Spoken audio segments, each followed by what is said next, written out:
Today I'm playing Blood Cage, which is a scenario from the co-op supplement that Modiphius has released for free.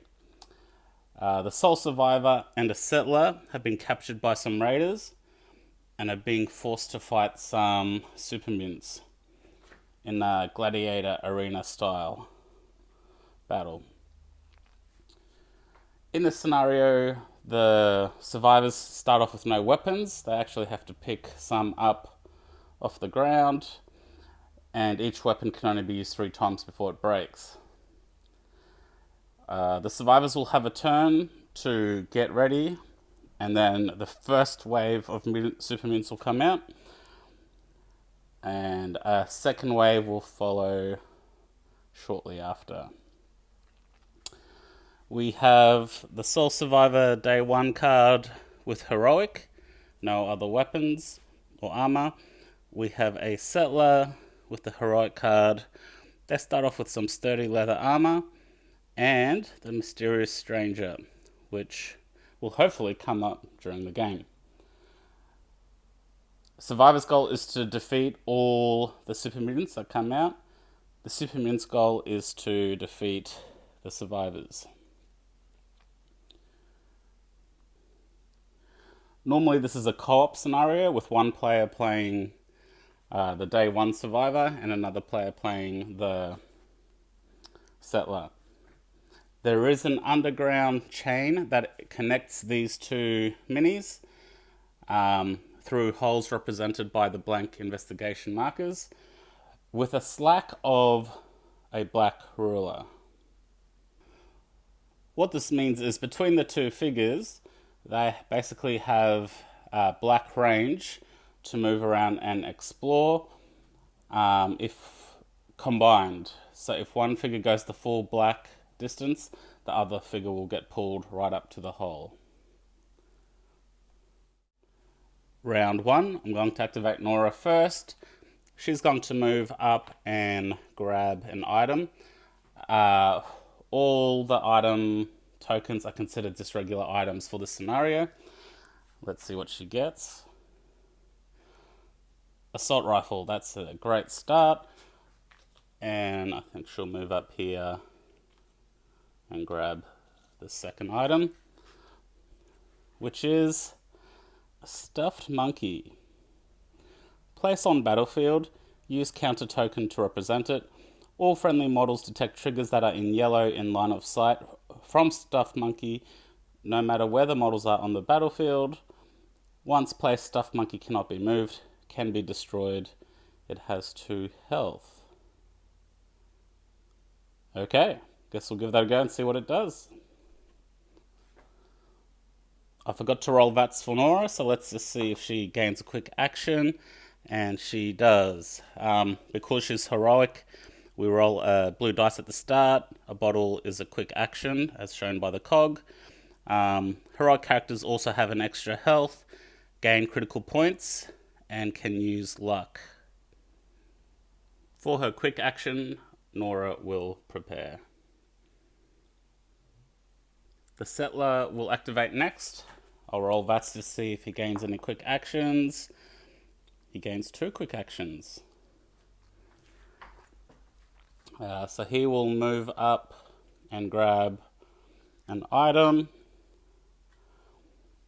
and he gains a combat rifle. He will move up to this item and grabs a laser pistol. Both pretty good weapons. Just checking distance. Just checking distance from the chain hole, so he's that far ahead, which means the sole survivor's actually going to get pulled back to here.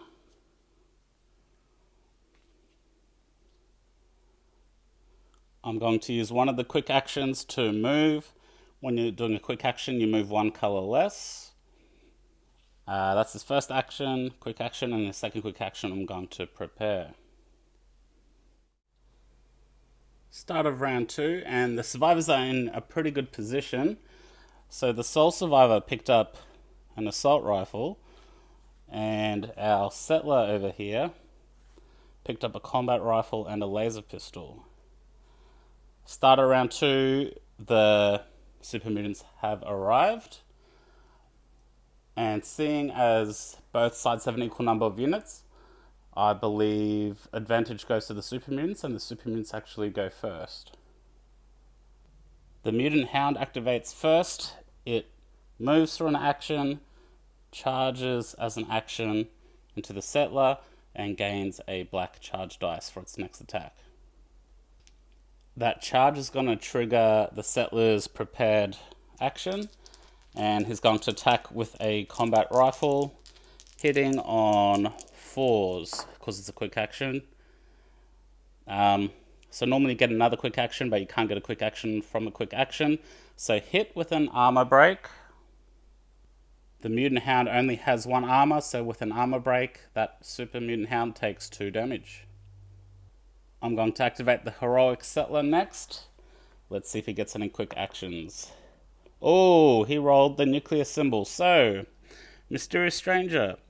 If the nuclear symbol is rolled during a VATS roll, the Mysterious Stranger attacks your nearest unengaged enemy in line of sight. Your choice if tied. Auto hit. Resolve 2 damage plus a black dice. This attack is optional. Now, unfortunately, it is the nearest unengaged enemy in line of sight. The hound is engaged, but I do believe that that other mutant is in his line of sight. My proxy Mysterious Stranger appears and does 2 damage to that mutant. Actually, that aviator managed to block 1 damage with its armor, so he takes 1 damage. Now it's time for the settler's turn proper. He's going to fire at that super mutant hound. Because it's right next to him, difficulty goes up by 2. It doesn't matter because that is a crit success, blank, and an armor break. The mutant hound has 1 armor, which is removed by that, so he takes 2 damage. The settler will take his final action attacking the mutant hound, again with his combat rifle at close range, so with a penalty of 2, he has to hit on a 4. That was a 3, with an extra damage coming through. 3 damage coming into the mutant hound, it's got 1 armor, fails, takes 3 damage, and is out of the game. The settler has also charged up his combat rifle ready for his crit next round. The aviator moves up, and now in black distance he attacks Nora. Needed a 6 to hit, he rolled a 5 with 2 armor break. Nora had 3, so that reduced it to 1. Plus the strong armor, she rolled a 1. So with the strong armor, that deflects both the damage, but she has lost the strong armor bonus. Nora uses her prepared action to fire back. She normally hits on a 6, but with the quick action penalty, that is a 4. She's firing at long range with the combat assault rifle, So hitting on 4s or less. 3 is a hit with 2 extra damage coming in, so 4 damage coming in. The aviator has a bonus armor because of the aviator cap, so he's actually got 3 armor. Blocks 2, takes 1 damage. Now it's Nora's turn proper, rolling to see if she gets VATS. 2 quick actions. She will attack him at long range again with the assault rifle. Black and no green dice. Hitting on 6s, no penalty this time. 7 minus 1 is a 6 with a hit. Aviator's got 3 armor, blocks 2 of it, takes another 1. Last round, I shouldn't have rolled the green dice because it was long range. The green dice was actually the thing that made it hit, so technically she misses the first attack, and this guy did not take any damage. Second time Nora attacks, getting a 4, which is a hit. 2 damage incoming. Aviator's got 3 armor, blocks 1, takes 1. The Aviator's a big boy with 8 HP. We've done 3 HP so far. Nora's still got 2 quick actions. She's going to fire again. This time she only hits on 4s. Doesn't matter because she rolled an auto success. We don't get the extra quick action because you can't get a quick action off a quick action. 2 damage incoming, 3 armor. He takes the 2 damage. Final quick action for this round. Nora takes another shot at that Aviator, only hitting on 4s, which she gets nowhere near and completely misses that shot. Round 3, and things are looking good for us. Neither of the survivors has taken any damage, and we are getting our crits up there with the combat rifle ready. We have a brute incoming, as well as a super mutant. So we check to see if they arrive turn 3. They do not. I had to roll a 1 or 2, which I did not. The mutant Aviator activates first. He's still in range, and he's going to go all out trying to attack the sole survivor. Needed a 6, but got a 9. Rolls a second time to attack. 8 is not good enough, and he misses both shots. I'm going to activate Nora next and see if she can't take out that Aviator. Hitting on 5s. Hit with a quick action and an extra damage. Against his 3 armor, he blocks 1 and takes 2. With the Aviator with 1 HP left, Nora's going to try to take him out. Hitting on 5s. Unfortunately, that is a 6. Now, I did forget to roll VATS for Nora, so let's see if she got any quick actions. She did not, which is good. She did roll a quick action before, so she has this prepared an action ready to go. I could have used a critical hit with my gun before, but I thought I would save that up for when the next wave appears. The settler's going to try and shoot the chain off. So the chain has 2 HP with armor of 2 plus 1 strong armor. Cause he's right next to it, I'm assuming he gets a penalty. So he needed to get a 4, which he didn't. That was his first action. Second action, he'll try and shoot the chain again. That is a hit with a bonus damage. So 3 damage coming in for the chain. It's got 2 plus 1 armor. So it blocks 1 and takes 2. I believe that's enough to destroy it. The survivors are now free to roam about the arena as they like. I did forget to roll VATS for the settler. He got 2 quick actions. So I'm going to get him to move towards that item, which he will get. And he drew a baseball bat.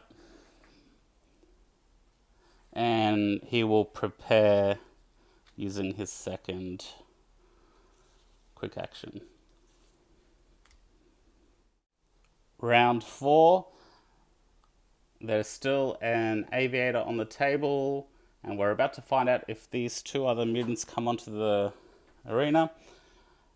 If I roll a 1, 2, or a 3, they do. Yep. And they enter the fray. Funnily enough, with 3 super mutants on the board, that gives the survivors advantage to go first. I'm going to activate the Soul Settler. Soul Settler. When I activate the Settler, let's see if he gets any VATs.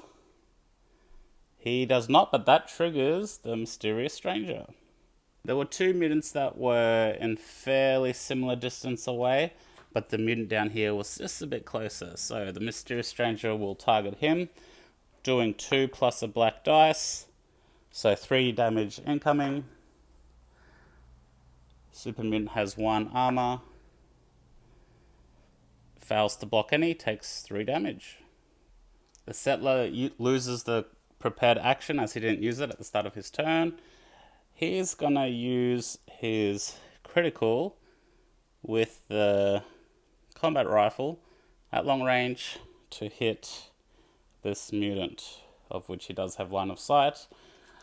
It is an auto hit, but get to add a dice onto what is normally rolled, so I'm rolling a yellow, a green, and a black. So auto hit with nothing extra, sadly. That is 3 damage incoming. Mutant has 1 armor. Fails to block it. I think that might be him gone. Yep, with 6 health, having already taken 3 damage, I do another 3 damage, and he is taken out, just like that. With his second action, the Settler will fire at the Aviator at long range, needing to get a 6. 7 is close, but not quite enough. The Aviator activates next, firing on Nora, hitting on 6s with his Aviator cap. That is a 6, so that's a hit. 1 armor break, so Nora's got 2 armor left. Blocks 2. Takes no damage. He fires again. And that time, that will be a miss. Firing on Nora will activate her quick action. So she's going to fire back at the Aviator. She'll only be hitting on 3s since this is a quick action. That is an auto miss. Nora's turn proper. She's going to fire at the Aviator, still holding on to her crit for the Brute. 4 will be a hit. She needed a 5 with an extra damage coming in. Aviator has 3 armor. Fails to block any of it. And Aviator is out of the game. Hey, the Super Mutant Brute is just out of long range, so Nora will have to move up yellow as her second action. The Brute activates and will charge into Nora, gaining a black charge dice, hitting on 8s. Oh, auto hit, 2 armor break, 2 extra damage. Okay, that is 4 damage coming in. Nora's got 3 damage, 3 damage, 3 armor. Let's see if she can block any of it. Oh my goodness, she blocks 3, still takes 1. Start around 5. Nora is in a melee battle with a very strong Brute with a sledgehammer. And we have our Settler who's still able to help out. So the Super Mutants will have advantage, seeing as they've only got 1 unit. Hitting on 8s, that is a success with a quick action. 2 damage incoming. Nora's got 3 armor, blocks 1, takes 1. The Brute will attack again. 2 yellow dice for the sledgehammer plus a black dice because of his strength. Hitting on 8s, that's a hit again. Nothing extra, so 2 damage incoming. Nora's got 3 armor, blocks 2, so takes no damage. Nora's going to attack back at point blank range. That means she only hits on 3s, which is going to be hard to get. Misses her first shot. Fires her... Actually, I haven't used the crit on the assault rifle. Okay, I'm going to do that. So that will be an auto hit. I have a black, a green, and 2 yellow dice. Let's see if we can do something here.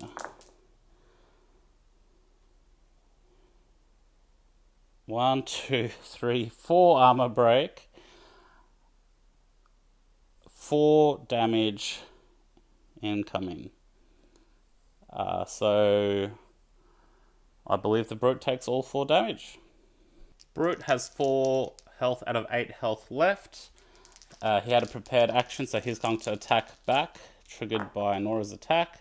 Hitting on 8s, which he does, 2 armor break. So Nora only has 1 armor left.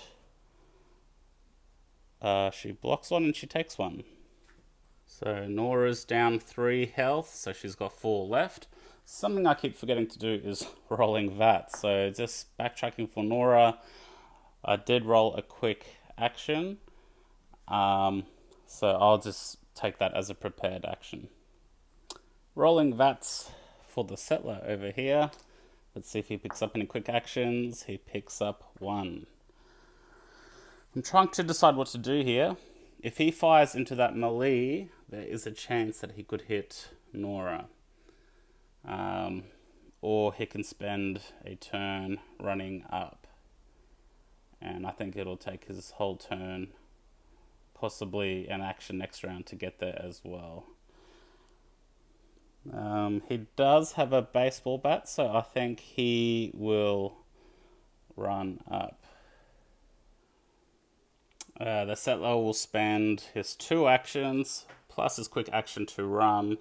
He still quite didn't get into charge distance. Round 6. Things are going okay for us, but they could also turn around really quickly, with Nora only having 4 health left and the Brute being the strong guy that he is.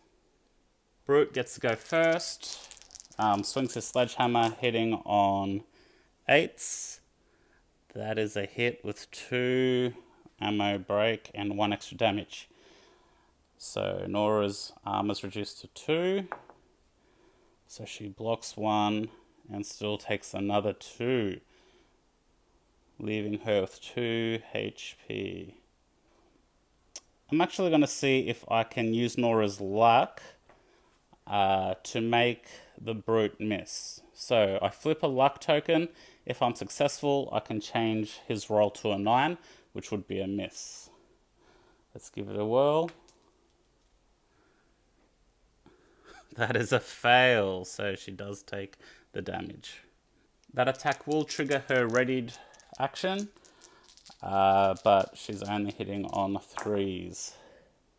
Ooh, which it is. She succeeds. 4 damage coming in. Brute has 2 armor.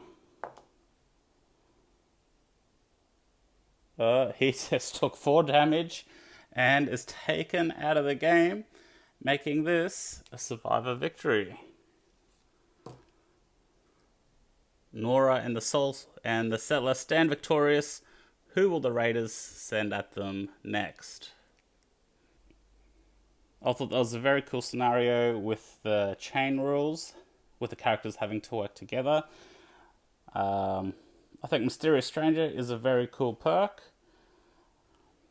And another reason I liked it was there wasn't that many units I had to control. For solo, that's always great. So that's it for this episode, guys. Catch you on the next one.